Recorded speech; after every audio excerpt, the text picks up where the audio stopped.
Asesmen nasional dilaksanakan di semua sekolah, madrasah, dan program pendidikan kesetaraan. Sampel peserta didik yang mengikuti asesmen nasional dipilih secara acak, sedangkan kepala satuan pendidikan serta guru seluruhnya akan berpartisipasi. Bagaimanakah mekanisme kepesertaan tersebut dalam implementasi?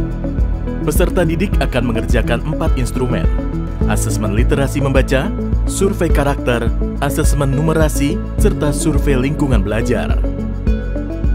Peserta didik jenjang pendidikan dasar dipilih secara acak oleh Kemdikbud dengan jumlah maksimal 30. Sementara untuk jenjang pendidikan menengah dipilih secara acak dengan jumlah maksimal 45 murid. Masing-masing jenjang memiliki 5 orang peserta cadangan. Apabila ada peserta utama yang berhalangan melaksanakan asesmen nasional, maka satuan pendidikan harus sudah menginformasikan penggantian peserta utama dengan peserta cadangan selambat-lambatnya 1 hari sebelum hari pelaksanaan. Peserta cadangan yang terpilih harus menyelesaikan keempat jenis instrumen secara lengkap sesuai jadwal yang telah ditentukan. Kementerian Pendidikan dan Kebudayaan tidak menyediakan jadwal asesmen susulan. Peserta yang tidak hadir pada hari pelaksanaan tidak diberikan kesempatan untuk melakukan susulan dan datanya tidak diikutkan dalam penentuan hasil satuan pendidikan. Bila asesmen nasional di satuan pendidikan tidak dapat dilaksanakan karena adanya keadaan situasi darurat dan kejadian luar biasa seperti listrik padam atau bencana alam, maka dapat dilakukan penjadwalan ulang.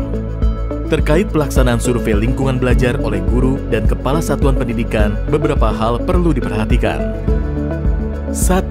Seluruh kepala satuan pendidikan dan guru yang terdaftar di Dapodik atau EMIS dan mengajar di satuan pendidikan tersebut akan menjadi peserta dalam survei lingkungan belajar. 2. Pengisian survei lingkungan belajar untuk kepala satuan pendidikan dan guru dilakukan secara mandiri tanpa pengawasan dan diberikan waktu selama 4 hari. 3. Bagi guru yang mengajar lebih dari 1 satuan pendidikan, melaksanakan survei lingkungan belajar di setiap satuan pendidikan yang diajar. 4. Bagi kepala satuan pendidikan yang memimpin lebih dari 1 satuan pendidikan, melaksanakan survei lingkungan belajar di setiap satuan pendidikan yang dipimpin. Apabila kepala satuan pendidikan yang berperan sebagai guru, maka akan mengisi survei lingkungan belajar baik sebagai kepala satuan pendidikan maupun sebagai guru. Sangat penting bagi setiap satuan pendidikan mendapat potret yang utuh mengenai kondisi pendidikan yang sebenarnya. Oleh karena itu, partisipasi aktif untuk melaksanakan asesmen nasional dengan menjunjung integritas tinggi akan mendorong dihasilkannya informasi yang akurat dan komprehensif. Dengan mensukseskan pelaksanaan asesmen nasional, mari kita tingkatkan mutu pendidikan di Indonesia.